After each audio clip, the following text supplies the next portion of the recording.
mawawalan ka rin ng trabaho dahil sa AI, make sure na tapusin mo muna tong video na to para alam mo na yung mga gagawin mo para hindi ka mawalan ng trabaho dahil sa AI. Quick reality check muna tayo, no? To be honest, oo, meron talagang mga trabahong mawawala dahil sa AI. Ito yung mga repetitive na trabaho, paulit-ulit, yung mga madaling i-automate na trabaho, no? Tulad ng data entry, basic customer service, kahit mga trabaho dun sa creative industry, no? Yung mga basic photo editing, unti-unti na siyang nakukuha ng AI. Pero hindi ibig sabihin nito mga kuya, wala ka ng pag-asa. Hindi natin kaaway ang AI. Tool lang siya. So like parang calculator, ganyan, no? So ibig sabihin, mas napapadali nito yung trabaho mo. Unlike dati, 'di ba? Kung walang calculator, manual kang magko-compute ng mga numbers, mga equations, mga ganyan. So dahil sa calculator, napapabilis yung trabaho niya. This is same with AI, no? So gamitin mo siya as a tool, wala kang magiging problema. Mas napapadali pa nga nito yung trabaho mo eh. So i-treat mo lang siya as a tool. Next mong kailangan gawin is to shift your mindset. Kung nag-iisip ka, mga ganyan, nako, baka mawalan na ako ng trabaho dahil sa AI, wag, no? Ang tamang tanong dyan is, paano ko ba maggamit yung AI para sa trabaho ko? Para mapabilis. Lahat tayo may skills, no, mga quiz. Pero ngayon, mas may edge ka kung marunong kang gumamit ng bagong technology. Like yan, yung mga AI nga, no? Kung marunong kang leverage ng AI, hindi ka magkakaroon ng problema. Mas mapapabilis pa yung trabaho mo. Mas tataas din yung quality ng output mo. At syempre, mas tataas yung value mo sa clients or sa employer mo. Next mong pwedeng gawin is mag-aral ka ng skills, mga high value skills na may AI na involved. So ito na, no, anong dapat mong gawin? Una-una mga kuys, no, mag-aral ka gumamit ng AI, syempre. Hindi mo kailangan maging programmer or technical na tao para gumamit ng AI. Meron diyan mga madadali lang, no. Saka libre. Yan, mga ChatGPT, yung Canva, meron na siyang AI. Tapos yung Notion din for content creation. Marami pang tools. Actually, i-google nyo na lang. Basta merong AI na involved. Kunyari, let's say ikaw ay graphic designer. I-leverage mo yung AI, di ba? Mas madali. Kasi ako, sa totoo lang, hindi ako creative na tao, pero hindi pa rin maganda yung ko sa AI eh. Let's say, nag-generate ako ng photos sa ChatGPT, tapos yung prompt ko, ganto-ganto lang, hindi maganda. Siguro kung ikaw ay creative na tao, mas maganda pa yung magiging output mo using that particular AI tool para mag-generate ng mga photos, mga graphics, no? So after mo matuto ng mga AI tools, next mong gagawin is mag-upskill ka na. Ayan, pumili ka ng mga high value skills na in demand ngayon. So nandyan yung mga copywriting, digital marketing, lahat yan involved na ng AI. Tapos video editing. Kasi ito yung pinaka-paborito ko, yung automation, yan, mga Zapier, Make.com, mga ganyan. Speaking of automation guys, kung gusto nyong mag-upskill and to become a technical virtual assistant, yan, check nyo lang yung course ko dyan sa link sa description. So kung interested kayo, okay. Kung hindi naman, edi okay lang din. Ituloy nyo na lang tong video na to, no? So sorry, na-segue pa.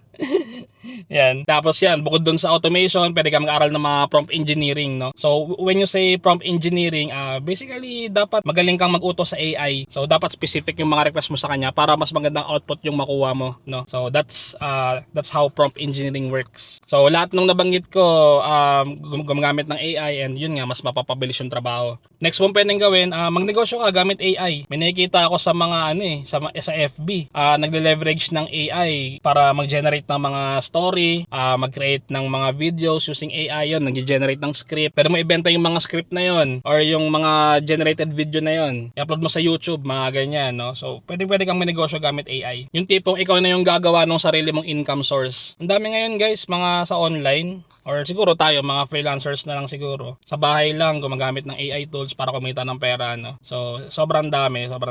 So ayan nga, yung mga example, as mentioned yan, yung ChatGPT, pwede kang gumawa ng mga blog post, tapos gumamit ka ng CapCut, meron na rin siyang AI capabilities, so pwede kang mag-edit in one click. Then pwede ka rin gumamit ng Canva, may AI din yun para mapabilis yung pag-edit mo ng photo, or may mga templates na na lang yun prompting na lang din dun sa Canva so pag naglagay ka ng kunyari, create me a photo or photo for Facebook post, so something like that, no? So Canva automatic naman ma-generate niya na yun. Then as mentioned, kung interesado ka maging tech VA, matututunan mo yung Zapier, mga automations, mga ganyan, no? So check nyo na lang dyan sa link, andyan naman yung link dun sa course din, and yung mga details. So yan. Next mong kailangan gawin is yung mindset mo for the future, kailangan mong baguhin, no? Embrace natin yan guys, hindi natin mapipigilan yung AI. Instead, kailangan natin siyang gamitin, or gamitin nyo siya sa mga daily tasks nyo or trabaho. For sure, mas malaki yung matutulong niya dun sa trabaho nyo. Mapapabilis yung trabaho, mas magaganda yung output. Saka hindi importante yung mga tools, pinaka-importante yung mindset. Kung matatakot ka sa AI, ikaw yung unang mawawalan. Pero kung mag-explore ka, lalaroin mo yung mga AI tools, i-check mo isa-isa, malaki yung magiging progress mo, di ba? After those, syempre kailangan mo na mag-action, no? Gawin mo na agad, huwag mo nang isipin. Kumbaga, sabi nga ni Tropa, kainin mo na agad yung steak abang mainit pa. So, take action na agad. Huwag ka matakot sa AI. Tool lang yan. Makakatulong yan sa atin. Hindi para maging replacement sa atin. Instead, makakatulong pa siya sa atin. No?